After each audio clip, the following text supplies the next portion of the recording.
Daily Bible reading, Numbers chapter 35. The Lord spoke to Moses in the steppes of Moab at the Jordan near Jericho, saying, Instruct the Israelite people to assign, out of the holdings apportioned to them, towns for the Levites to dwell in. You shall also assign to the Levites pasture land around their towns. The towns shall be theirs to dwell in, and the pasture shall be for the cattle they own, and all their other beasts. The town pasture that you are to assign to the Levites shall extend 1,000 cubits outside the town wall all around.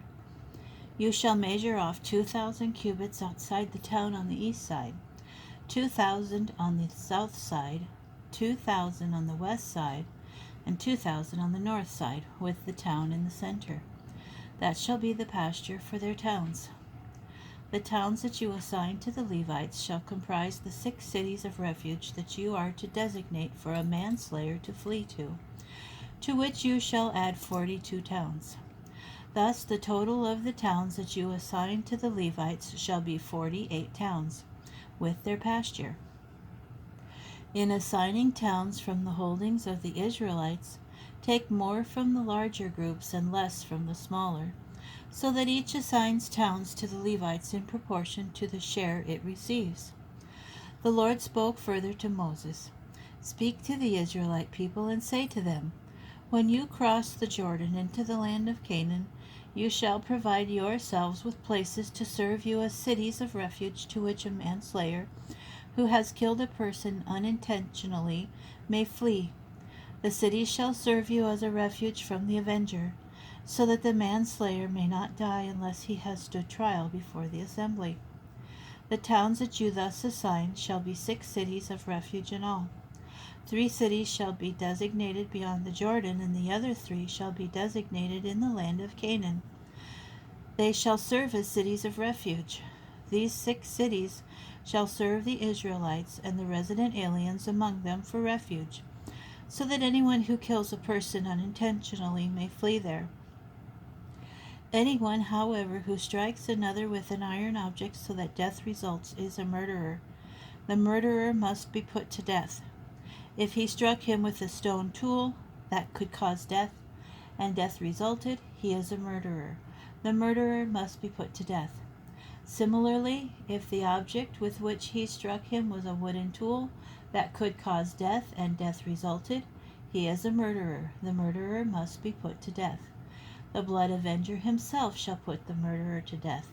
It is he who shall put him to death upon encounter.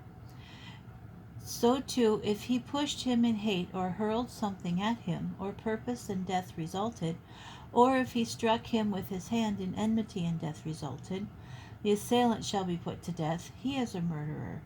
The blood avenger shall put the murderer to death upon encounter.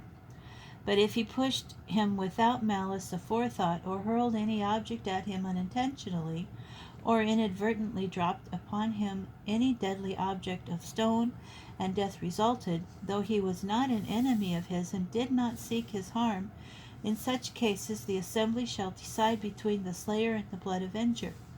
The assembly shall protect the manslayer from the blood avenger, and the assembly shall restore him to the city of refuge to which he fled.